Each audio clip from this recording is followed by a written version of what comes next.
For me, my actual name is Omar. Everybody calls me MAZZY. That's the project I produce under. And I've been producing for 10 years. But for the last 5 years, when I took it seriously and I'm like, I want to make this into a career. And I started off as a slap house artist, and then I moved to deep house, tech house, and then techno, and then now I produce drum and bass. Don't ask me how we got there, but so I'm signed to 15 labels. The two notable ones is Blanco y Negro. The reason why they're notable is because they help run EDC Mexico. And then the other one is Future Bass Records. And they're basically a mid-tier YouTube channel, like label. So they have like 150K subs. And there's a couple other projects, but like I don't like bragging about those because like it's not like 100% yet. But I have over 1 million streams. These are my numbers for the year. So I'm at 261K for the year. And I have 2.5 million total playlist reach, and then I've been on 6 Spotify editorial playlists. The biggest one is Fresh Finds. It has 1.2 million saves. So yeah, that's who I am in like my journey so far. So thank you, bro. Thank you. So I kind of wanted to go like, I know like there's a lot of people here who produce, but then there's a lot of people who haven't started. So I wanted to kind of go into like the problems when starting and potential solutions. But before I go into that, the reason why you would want to produce is as a DJ, you find your niche in terms of your sound when you're choosing your music, choosing your playlists, and people will come to you because they like that niche of music. But when it comes to like having repeat customers, when you have your own music and you own the music and it's your like sound and your emotion put onto a song and people like it, they will always come to see you. And that's how you kind of develop your brand as an artist, and that's when you can charge like the big bucks, you know, like the big artists like Martin Garrix and et cetera, right? The things that we talk about here is tools that you use and how you understand them. Music theory, is it important? Does it really matter? Mixing, I only have 30 minutes, so it's kind of hard to go in depth about mixing, but I'll do the best I can. And then my favorites will be around the talk as I'm talking. So the main thing that you need in order to start producing is a DAW, digital audio workstation. Everybody has to use one when you're producing, unless you can just play live, but I don't think you can play a synthesizer live the whole time. So I decided to talk about the big three. So the big three is we have FL Studio, Ableton, and Logic. So FL Studio out of the box, it's really good for beginners. It has a lot of good plugins, a lot of good audio effects that come out of the box. And it also has an AI tool which splices your samples. So let's say if the sample has like a vocal, a bass line, and a drum kit, you can do it in the app itself. You can separate them. And then also it also has it built in like a sample library, which like no other thing has. Like other people have to use Splice or they have to go online to find something. It's directly in there. So it's very beginner friendly. Ableton, in terms of just like the UI experience, it's very smooth and seamless, and it's very easy to get a hold of, along with all like the hotkeys. My boy Leo knows a lot about hotkeys. And in terms of like what people use it for, it's the best at sample manipulation, where you can use a simpler, and basically it's an instrument. You put a sample in there, and you can cut it up, and you can play the sample like it's an instrument. And then also like just pitch correction, like you can fine tune the pitch, like. So it's not just on semitones, it's literally like one underneath it. You can fine tune it by a decibel. In Logic, the only person who I know that uses Logic is Eli. He's in Poland. So he says it's best for like mixing out of the box in terms of just like vocal, especially for vocals. Like a lot of vocalists use Logic because it's out of the box, it's the best for mixing. And then we talk about plugins. This is ones I use extensively. It's also big in the industry. So first is Serum. If you're a producer, you know what Serum is. But if you don't, it's a synthesizer, and it's not really like beginner friendly. But the reason why I put it up here is because there are so many sound banks and samples you can use. You will not have trouble finding a sample or a sound in Serum. You can find them online for free. You can buy packs, and like it doesn't matter what genre you're using. You can just find one, use it, and it's plug and play. So especially for a new person, if you don't know how to create a sound, the sounds that are already out there, it's very easy to get into without having to stress about the complications of sound design. Second one is Nexus 2. It's actually pretty old. The Nexus 3 is already out, but the reason why I put Nexus 2 on here is because It's kind of one of my secret weapons, especially for using natural sounds and pads and stuff. It's really good for like filling out a mix in terms of like breaks and like extra little ear candies. The main thing I use it for is, let's say you don't have a violinist like Leo or Sandy. They have synthesized violins in there, so you can use that, and it actually sounds kind of close to the original, but like it's really good. Ozone mixing and mastering. It's like a fat filter bundle. Sorry, I skipped one. So that's a bundle of like for mixing, like it has like different like audio effects, but the main thing I use out of it, it's called a limiter. All the DAWs have their own in-house limiters, but the thing is they're very limited in the information it gives you. So it's kind of hard to see, but so here you can actually see the waveforms, which you can't see in the limiters that are in-house. It tells you how much it's limiting by this range. And then it also gives you the decibel number of how loud the limiting actually is. So it's actually really good. And then Ozone, mixing and mastering, it's also another tool. I mainly use the Ozone imager. So in terms of just like your sound, we focus on frequency, but no one actually thinks about like spacing in terms of just like where it sits in a mix. And especially for a lot of beginners, what they'll usually do is they'll produce everything, it'll be center, and then everything is fighting for that middle space. So some things come out really strong, other things will be hidden. Sometimes it'll sound muddy, sometimes it'll sound weak, it'll sound thin, because everything's fighting for the same space. So using imager, you can actually see what the sound is doing. So that's what I like it for. And then manipulator, sound manipulator, I don't have it up here, but I mainly use it. So basically you can put a sample in there and you can change how it sounds, and you can also route MIDI to it, which is basically like the piano, and you can create like chord stacks, you can create like different sounds, you can change how the vocal sounds altogether. That's what I really use it for. And then Camel Crusher, it's just a distortion. I use it as a clipper. Basically, all it does is just makes things really loud. Okay, music theory. This is what everybody is scared of, and no one, like, people are really afraid to get into it because they think they need a lot of music theory.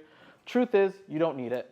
You don't need to know the specific theory, but as you learn to produce, you will train your ears and you'll be able to hear better. It's like, you know, experience versus theory. Like, experience really goes a long way in terms of just like your ears. In the beginning, your ears lie to you, but as you get better, you can kind of decipher the truth, right? So the main way you can get started and you don't know music theory is you can take inspiration from artists. So right here, it says Noctu dash star. If you like how that song sounds, you can take the key, which is A major. You can take the BPM, which is 126. You can take the chords, and you can use that as a starting line when you're producing. So it's not illegal to do that. You can use chords, you can use rhythm, you can use like notation. You just cannot use the melody. So if you use the melody, that's where you get in trouble. But if you use chords and a bass line, you're usually fine. And then every DAW has like a scale failsafe. What I mean by that is, in here you see a piano roll. If you're not sure what notes you want to use, you can just select the key here.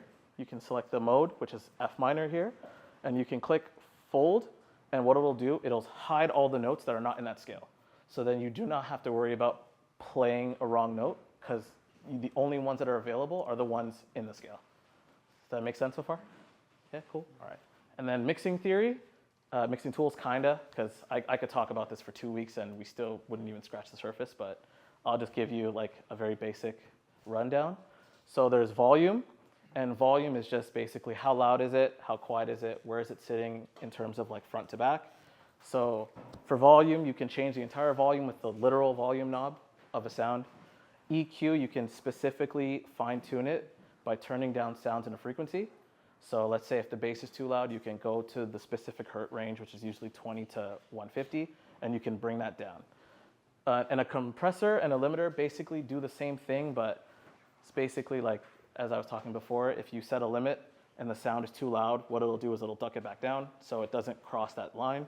Compressor does the same thing, but you can fine tune how fast or slow it brings it back down and how fast and slow it brings it back up. And then sound manipulation, that's just how it changes the sound. So delay, it's just like, let's say if your sound has a hard cut and you don't want it to have a hard cut, you add delay and it'll add a natural tail effect. And then distortion, it just adds like a grinniness to it. So like, if you'll hear it a lot in dubstep, it just sounds like growly. And then pitch correction, like auto-tune or just changing the pitch in general. That's another thing we use for sound manipulation. And the two ones that I really like focus on, like this is what I focus on in terms of like my sound, is panning and layering. So the reason why panning is important, like I said, like if you're trying to make space for a sound, you would pan it so you can make space, right? So reverb, what it does is it'll keep the same volume, but it'll push things backwards. So then it's not sitting in the front of the mix, and it adds like a nice tail end the same way delay does. And then the literal pan button, you can shift the sound left, you can shift the sound right, and we're good to go. And then layering, this is one that a lot of people are afraid to use because it actually is kind of hard to do. So layering is just taking multiple sounds and putting them together so that it sounds like one sound. So for example, let's say you have like a piano, and then you have a bass line, and then you add like some growl noise together, and the bass line has like the sub frequencies, the piano has a lot of that natural width, and then the growly noise has a lot of the high end. You put those together and it fills up the entire frequency space. And yeah, this is probably like the most important thing. This is what Just Dreaming is about. This is what we're here for. Collaboration. If you don't know what to do and you're not sure how to get a specific result, you can find somebody who can help you in that result. So here's a kind of just the people I've collabed with that I've learned something from. I forgot to put a couple people there, sorry. And like, this is what they're good all around the board, but like, this is what, like when I work with them, this is what like amazes me. So Larion's right here, dubstep producer. When he produces, like when I produce, it sounds like I'm making a song. When he produces, it feels like he's directing a movie. Like he's just so intense. No, if you listen to his music, you'll know what I'm talking about, right? So like, you know, he's thinking about foliage, he's thinking about cinematic noises, like he's thinking about how it all ties into his brand, sorry guys. And then sound design, he's probably one of the best sound designers here. Like he can make something from scratch. And you know, if you ever need something to be made and you're not sure, you can hit up Larion. And then we have CL, he's another dubstep producer, Hentai. Hi. That's the name of his song, that's the name of his song. So the thing that when I'm working with CL, when it comes to like using a sample, like this is no one in our community beats him. Like he can convert a sound to sound different. Like he'll freeze it, he'll flatten it, he'll change it, and the way he does it, like he'll just make it fit. I don't know how he does it. And then real instrumentation, he uses a guitar and he always finds a way to make it fit in the mix. And I still struggle with that, don't know how to do that. So if you ever need help with like guitar instrumentation or samples, hit up CL. Bexter's not here, but he's a house producer. And in terms of creativity, what I mean by that is if he has an idea in his head, he can put it on paper, you know, just in a way. It's like, oh, I'm thinking of this, put it down, and it sounds really good. Groove master. So when he builds his drum patterns, he's really thinking about timing and how things sit in terms of his bass line. And like it just, like overall, it just adds this like vibe where you want to dance to it. Then we have Jared. Jared's here. If you ever listen to Jared's music or work with him, like his breaks are so captivating, you want to hear the rest of the song. Like it's just so, it sounds so beautiful. And then Kurotech, which is Dennis and Fabio, they're not here today, but Fabio's technical prowess, his ears, I don't know how, but he can hear things that you wouldn't notice, and he'll be like, there's something wrong with this, and like why? And like he'll find a way how to fix it. And then Dennis is kind of similar to Jer in terms of just like his melodic and chord structure. And then DJ Malig, you always need one of these. Boundary pusher.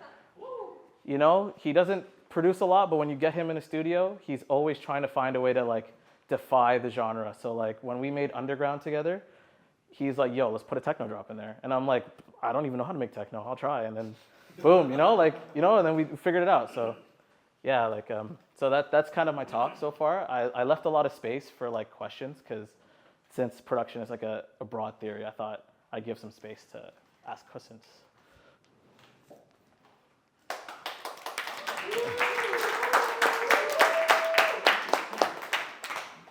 Heather. You want to learn production. What are some ways you can get involved with that with Just Dreaming? Well, all right, shout out. Just Dreaming plug. So we are in the works of making a course so right now I just talked about how you get started in the tools, but We're gonna go in depth in terms of like arrangement, like how you actually put a song together, like in terms of like verse 1, verse 2, and like you drum samples. Where do you find good samples? And we're gonna have a course pretty soon. But if you want to get started as soon as possible, you can always reach out to one of us, or you can join the production channel in our Discord, and we're always there to help you. On top of that, we also every 2 weeks we have a Discord event where you can put your songs in there, and then there's like usually 20 to 50 people who are ready to critique it. So, yeah. How do you get like over your like mental block, and like how do you like able to get out like the learning zone of like, especially when you just get used to the DAW, there's so many stuff to learn of like how using the plugins, how to like master like sound engineer, like how do you get over that blocks in order to like keep pushing yourself towards like learning more and more? Okay, so I'll kind of answer that in two parts. So there's kind of like a technical side, and then there's like a creativity side, right? So in terms of creativity side, like if you're finding yourself in a mental block, if you feel like it's burnout, what you do is you take a break, 2-3 days, give your ear a rest, and then you come back to it with a different perspective. If it's a creativity block, we live in Toronto, there are shows going on everywhere. Go somewhere where in the genre that you want to make and listen to it, because when you're listening to it in your headphones or on your studio monitors, like it's very like like you're not really in the moment, right? You're just trying to get something done. But when you're listening to someone else, like when you're listening to someone else's music on big speakers, you're feeling it. There's emotion. Like how does it make you feel? Like what sounds do you like? And like from there you would get a lot of inspiration. And in terms of the technical side, I think you kind of go about it each problem that you occur. So like for example, if something sounds muddy, and you can ask one of us, or you can always go to a YouTube channel, and there's so many conversations, like not to learn production on YouTube. Like there's so many topics on YouTube. You can figure out like muddy, not muddy, and like they'll teach you how to do it. If it's like an EQ problem, they'll show you how to use the EQ to fine tune it. And then any other problems, like you can always find an answer to it. So just kind of take it as you go. You don't have to learn everything at once. It's kind of like, okay, I have a problem with this. Okay, solution. Problem with this, solution. And then as you get better, it'll become easier, and you'll just have your own repertoire to go to. All right, Jeremy. I wanted to add on to your point. Good thing about like production is try to recreate your favorite track or a style you're going for, and you can listen to it multiple times. Like repetition is kind of key to memory. So if you like this great techno track, try to imitate the drums first. Like you get that pattern down, and then you move on to the next layer, like a bass line, and so on and so forth. So that's something you guys can always try to emulate and try to replicate, and that's how you kind of teach yourself as well. So, yeah. And that's why I had his name up there, guys. All right. So any other questions before I step off? All right. So I saw your hand first. Okay. If you want me to ask someone else, Steve? Yeah. Steve? What track got you the attention of labels? So this was no, it was not. Are we talking about like labels in general, or are we talking about like? What's your first label? Okay, so it was a song called House Party. It was signed to a label called Fat Panda Records in Miami, and it was so repetitive. I just changed patterns, and I'm not a fan of the song, but like that entire repertoire, like people in Germany like it. I don't know why. Like I get radio plays in Germany, cowbells too. Like I don't like cowbells, but like people like it in Germany. So that's kind of the first label I signed to. The first label that I got real attention from, they don't exist anymore because they were caught botting their streams, and the reason they were caught botting their streams is because me and another person in our community, Ari, who's in Poland, we were both signed to them at the same time before we even knew each other actually. And then like we both got onto editor playlists, and we were getting like we had like 50 to 100K monthly listeners, and then like they found out that they were botting their streams because they were seeing that the numbers weren't equal, so that label got shut down, and then eventually that song got taken down. So yeah, fun times. Any other questions? Like, how did that process even look like for, did the labels approach you, or like how did they find your music? They can approach you, but in terms of just like when you're starting, in terms of labels, I feel like this is a label conversation now. what you do is you find labels you really like. So the way I do it is I have 3. So you reach out to them through a website called Label Radar. You pay monthly for it. Like a bunch of labels are on it, including the major ones. And they send you their stuff. They'll reply to you and let you know if they like it or not. Another one is you go directly to your favorite artist websites and you can send them emails. Some of them will reach out, some of them won't reach out. And then the other way is just like you look through Instagrams of your favorite artists and you see if they are maybe accepting songs, or you even DM them, you know? Like you can DM them and, you know, sometimes they'll reach out, sometimes they won't. That's how I almost got Showtek's label, but like they were like, oh, we kind of don't, like it doesn't fit any of our labels. So I'm like, cool.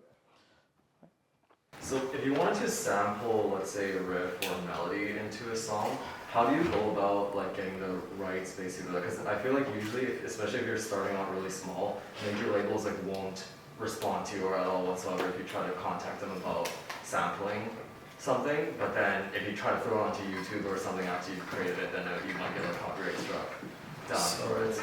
The legal way, you reach out to them, or if you're trying to post it on like Spotify, you would set it as a cover of a song, and they have licenses, like with the distributors, they have like cover licenses you can use. You just have to pay, I think it's like 10% of your revenue. The illegal way is you just take that melody and, okay, don't do this, guys. If you get in trouble, it's not my fault. You take it and you put it 2 semitones down, so the AI algorithm won't be able to detect it. Yeah. Specifically 2? Like 2, 3, 4, like yeah, just anything more than 2. Like either 2 up or 2 down. To add on to that, for SoundCloud, if you want to bypass it, format it down like 0.4 and you're good. Yeah. Okay. If you get in trouble, it's not me. If you get in trouble, don't blame me. Don't blame Just Streaming. All right. So any other questions? What's your typical workflow when starting like a new song? There's so many. Do you want to know when I have no motivation or when I have motivation? I mean, in general. Yes. No motivation? Cool. So when you're using a DAW, there's like arrangement view and then there's production view. How I usually start is I'll try to come up with a melody in my head. So what I'll do is like I'll just play the piano, and until I get like a melody, I won't start anything. Or what I'll do is I'll look for sounds that kind of give me inspiration. So like if I find a really good sound, I'm like, yo, this is sick. I'll see if I can make something with it. And like from there, like you build, right? So you'll do the melody, then you do the bass line, and then you'll move to drums. And then once you have those 3 elements, usually it's enough for you to kind of, in your head, have a picture of where you're gonna go. And that's kind of how I usually do it. Or if you really have no motivation, take a sample from someone else and like start with a vocal or like something, and you build around that vocal. And then once you're done the song, take the vocal out, and then you have an original. So, yeah.